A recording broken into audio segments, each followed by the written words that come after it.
Algebra 2, Lesson 2-4, Part A. And yes, that means there's a Part B coming up. But this one is more about linear equations.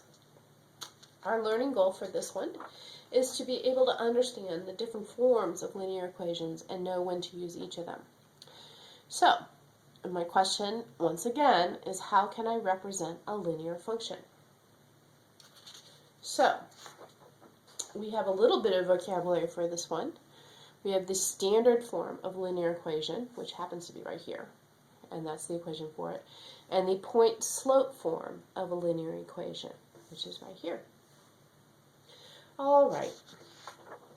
We have learned, and I hope that you remember, that the slope of a line is a constant. Remember with our thing, I just want to show you a line to make sure you understand that. Really quickly here. Here's the line that we did in our last lesson. Notice that the slope, no matter where I take those 2 points, the slope is going to stay the same. It doesn't get all of a sudden steeper or all of a sudden less steep. It stays the same throughout the whole line. And because we know that it's a constant throughout the whole line, it doesn't really matter where my 2 points are. Let me look at that again. It doesn't matter where I choose my 2 points, I can find my slope, and it should be the same regardless of which 2 points I choose. So I could say, I could change one of my little constants here, this is my slope formula, to just the slope equals y minus y1 over x minus x1, where x1 and y1 are a point on the line, are 1 point on the line.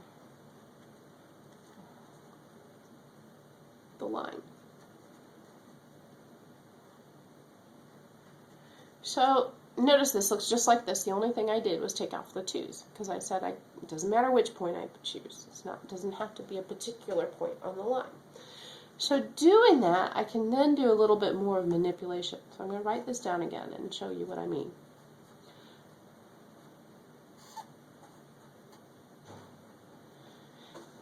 For example, I know that you like fractions so well. Why don't we get rid of the fraction part? And we can do that by multiplying both sides by the denominator.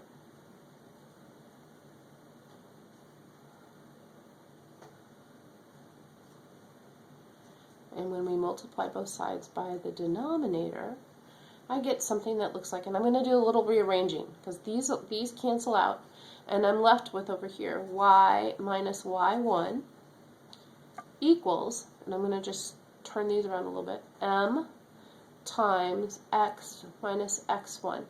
And what we get right here is what's called the point-slope formula of a line. Okay, which means, nicely, that if I have the slope of a line and I have the coordinates of a point on the line, I have the equation. I can make the equation for the line, which is very useful. So let's look at that. So once again, this is the same thing, and then I might use PS when I'm standing for point-slope form, like SI for slope-intercept.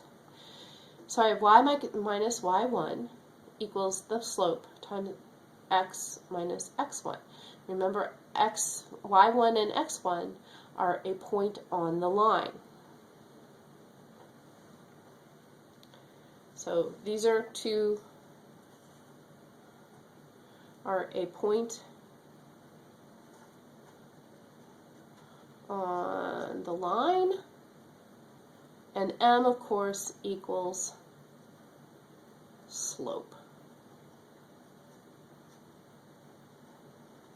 Okay, so that means, actually, and remember I can find the slope if I'm given 2 points.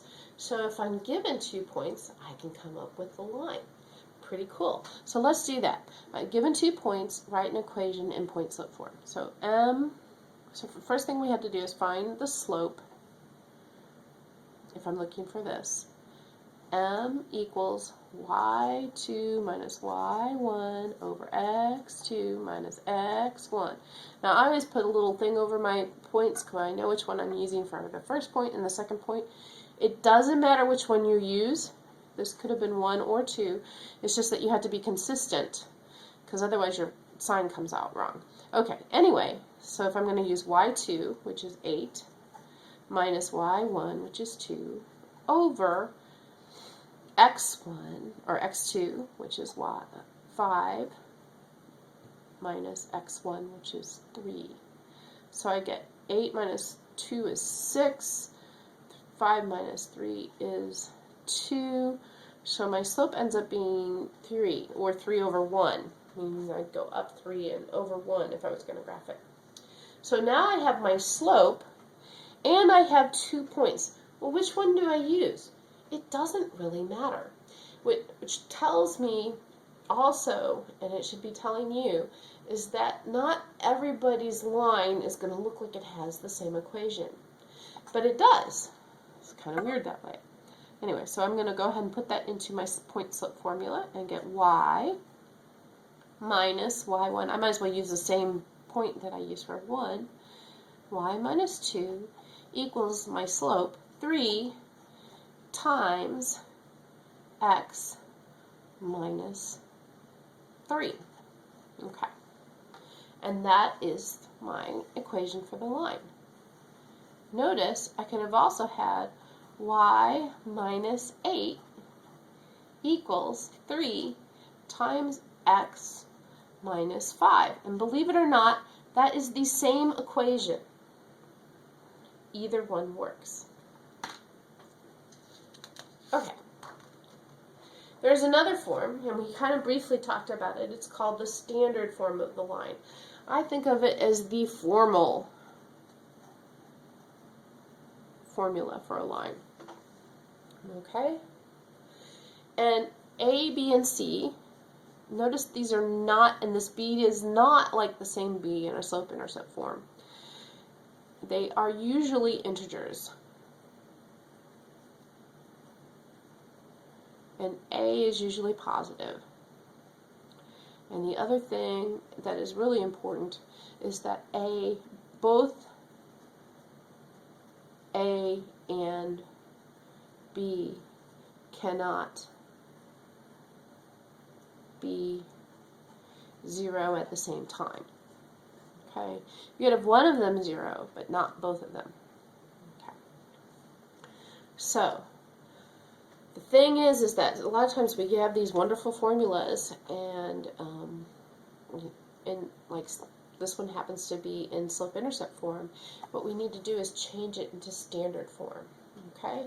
So what I'm going to do is I'm going to keep in mind what I'm looking for. I want something that has a constant times x and a constant times y equals a constant. So what I'm going to do is just move x over to the other side. So I'm going to subtract 9.1x. And I get negative 9 from both sides. I'm going to put the x term first because I want it first. Put plus y equals 3.6. Well, technically that looks like standard form. However, they want it to not be integers, or they want it to be integers. So I need to think of what can I do to make everything an integer. Well, these are tenths. And I also would like that to be positive. So if I really want to do this right, what I'm going to do is take the whole thing, each side. Remember, I can do anything as long as I do it to both sides. Take each side times negative 10. And when I do that, this becomes a positive, and I move the decimal over 1, and I get 91x. Remember, it's outside parentheses, so it goes to this one too, through the distributive property, plus negative 10y equals, and here we have this times here, negative 36. And that is definitely in standard form. Okay, so all we did really is move the x term over and then multiply something by something to make everything an integer. All right, so now we have three forms of linear equations, and I have a tree form. You might want to copy this down somewhere. Linear equations, there are the three forms. There's slope-intercept form, which is y equals mx plus b. Point-slope form, which is y minus y1 equals m times x minus x1. And standard form, ax plus by equals c. And I want to make sure you know that this b is not the same as that b. These both have slope in them, okay? That means that they do not work for vertical lines because the vertical line has an undefined slope. The only one that we have that can use for the vertical line is the standard form. And that will be, and that's when y, or the b, this b, is 0. Then you will get a vertical line. Okay, so the other thing is that this is good to use when you know the slope and the y-intercept, and it's usually easier to graph from. This one you use if you have a point and a slope. Okay, and we will be learning a little bit more about standard form in our next video. So I hope you understand how to use the different forms of a linear equation, and I will see you in class.